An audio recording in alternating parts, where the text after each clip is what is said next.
Hey folks, this is Riker with a Diablo 3 patch 2.6.6 Season 18 Necromancer build guide. In this video, we'll cover the Legacy of Nightmares, or now Legacy of Dreams, Thorns Pet Necromancer, which is the most powerful Necromancer build in the game for Greater Rift pushing, and probably in the top 3 most powerful builds in the entire game. Now previously, this build used the Legacy of Nightmares set. That's the Wailing Host ring and the Litany of the Undaunted ring. Then in Season 17, because we got that buff for free, the build became more powerful because instead of equipping those 2 rings, we could equip other rings to make this build that much stronger. Now in Season 18, while we don't have the Season 17 buff, we do have a new gem, the Legacy of Dreams, and this allows this build to retain a large amount of its power. The Legacy of Dreams gem, new to patch 2.6.6, effectively captures the effect of the Legacy of Nightmares set. While you have no set bonuses equipped, every legendary item you have equipped increases your damage dealt by a bunch and reduces your damage taken. This bonus is doubled for ancient items. Now the beauty of this gem versus a typical Legacy of Nightmares build is that it's not necessarily endgame. Typically, with a Legacy of Nightmares build, you would have to wait to get all of your ancient pieces before you had power. With this gem, you have power even without the ancients. Rather than have to rely on a different build to farm up a Legacy of Nightmares build, you can use a Legacy of Dreams build from the start and continue farming that same build until it's more and more powerful. Now we'll get back to exactly what items we want and every stat on them, but first let's go with a skill overview. This is a Pet Thorns build. In other words, we're not dealing damage ourselves, it will be our pets dealing the damage, and they'll be dealing thorns damage. So our core damage skill here will be Command Skeletons. You'll want to actively target enemies with Command Skeletons. If you ever see that your little square with the Command Skeletons on it does not have that golden border indicating the active effect is ongoing, you'll want to command a new target and also be specific about what target you command. We'll take the Dark Mending rune as a source of sustain because we will get healed as they attack enemies. Next we're taking Command Golem, Bone Golem. Now this will not be a source of damage for us, but the reason we're taking Bone Golem is because of the stun effect that you have when you pop the active. This will be important later on. We'll explain when we get to the gear. Next, as a defensive buff, we're taking Bone Armor, Thy Flesh Sustained. We can have up to 10 stacks of Bone Armor, and we'll want to maintain our full stacks at all times.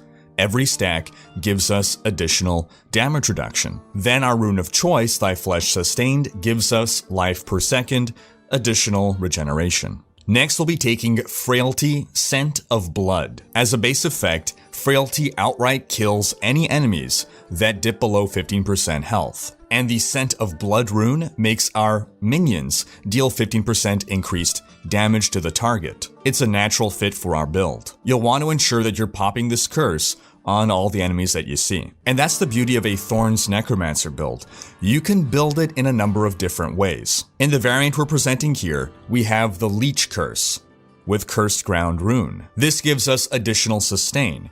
We want to use Leech if we're able to group up large densities of enemies, pop that curse under them, and then gain a whole lot of life regen. This would be an added source of sustain. However, as an alternative, you could go with Blood Rush if you want more mobility. The Potency rune would be a good choice for added defense. Then lastly, as another choice, we can go with Devour Satiated, the safer choice. Devour consumes corpses and restores essence per corpse consumed, and the Satiated rune also increases your maximum life by 2% for 2 seconds for each corpse devoured. Now you want to be spamming this, and you can in fact numlock it to consume all the corpses you can for a rather significant life boost. However, an alternative would be to take Grim Scythe, Cursed Scythe. Grim Scythe is a generator that does not rely on corpses, and the Cursed Scythe rune has a chance to apply more curses to enemies. Now, depending on whether you take Grim Scythe or Devour, this can alter what gear you take, and we'll discuss that in a bit. But in short, Grimscythe is the more dangerous variant because you have to be in melee. You have to be hitting enemies with Grimscythe. Then onto our passives. We're gonna take Draw Life. This increases your life regeneration by 10% for each enemy within 20 yards. Again, our objective is to build up a large density of enemies, and this will combine well with our other sources of life sustain. Next, we of course have to take Aberrant Animator to apply thorns to our pets. Next, we're gonna take Spreading Malediction in order to receive a damage bonus for every enemy afflicted by one of our curses.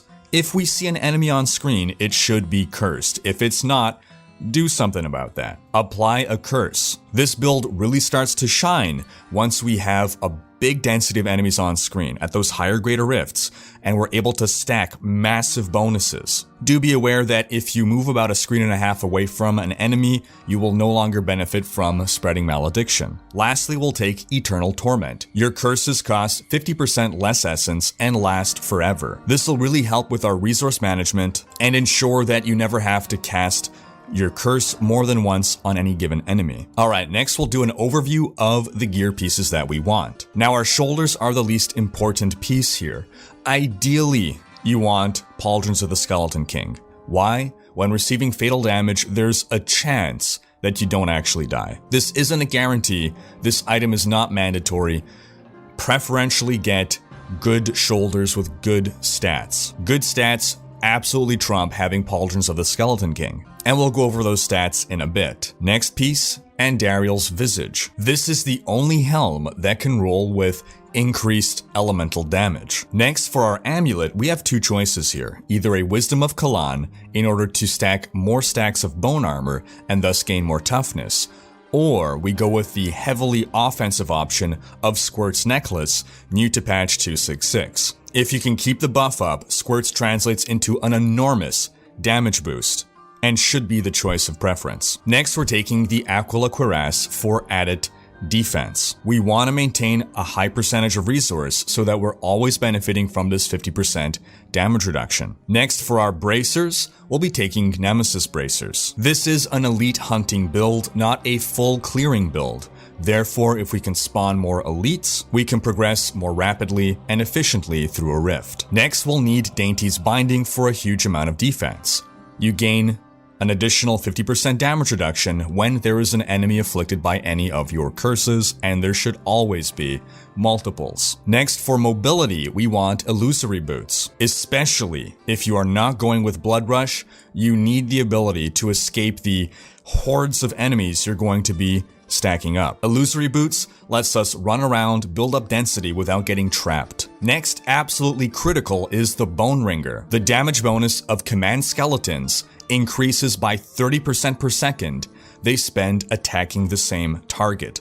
This is what makes this a single target DPS build. An elite killer. This is what makes this build so powerful at pushing the highest greater rifts. The more health an enemy has, the more time you spend attacking that enemy, the more damage you build up, and there's no limit. Next, we're gonna want Trigul's Corroded Fang. This is a nice big damage multiplier. First off, the Cursed Scythe rune for Grimscythe now has a 100% chance to apply a curse, and while we typically don't care about this specific effect on this item, if you do take Grimscythe, it's a nice buff. The more important and significant aspect of this is that you deal 200% increased damage to cursed enemies, a buff we'll always be benefiting from. Then lastly in our cube, we want the Spear of Gyro. Your Thorns damage is increased by up to 15% for every enemy afflicted by one of your curses. Another reason why we want to build up huge swaths of density and have all these enemies cursed. Now, you ideally want to have Trags equipped, but between this one and that one, whichever rolls better will be the one you equip, and the worst rolled one you'd put in the cube. But the preference is to have Trags in hand because it has that faster attack speed. Faster attack speed translates into more damage from pets. Not metaphorically, literally. If your attack speed is faster, it doesn't make your pets attack faster, it just flat out increases their raw damage. Next, we absolutely need a Crispin's Sentence. You deal up to 100% increased damage against slowed enemies, or triple this bonus against enemies afflicted by any other type of crowd control effect. Now remember how we said we're taking Bone Golem because it stuns? Well, the stun counts as another crowd control impairing effect, which would activate the huge damage buff from Crispin's Sentence. Now that said, if you're instead going with the Grim Scythe version of this build, and you are thus able to apply Decrepify to enemies, then you don't have to take Bone Golem, though it still would be ideal. You could instead take Blood Golem as a mini healing potion. Next we'll want a convention of elements. Big damage buff, and because the Necromancer has fewer elemental damage types than other classes, it benefits the most from a convention. And then our last ring will either be a Unity or a Stone of Jordan. If you're playing multiplayer, don't go with a Unity, will not help you. If you're playing solo and you want more toughness, go with the Unity. One on yourself, one on your follower, plus the token that renders your follower invulnerable. If instead you want more damage, stick with the Stone of Jordan. Now between these three rings, you're going to cube the worst and equip the two best. The exception being a Stone of Jordan cannot be put in the cube, you must equip that. Next we're taking the Hexing Pants of Mr. Yan. More damage while moving around, less while standing still. We're able to keep running around while our pets deal damage, so this is a nice synergy. Now between this and the Golem Skin Breaches, you can cube whichever rolls worse. We'll be taking Golem Skin Breaches because it reduces the cooldown on Command Golem by 25 seconds, and you take 30% less damage while your Golem is alive. Another reason that we're taking Command Golem. And then lastly, if you're going with Devour, you're gonna get the Moribund Gauntlets.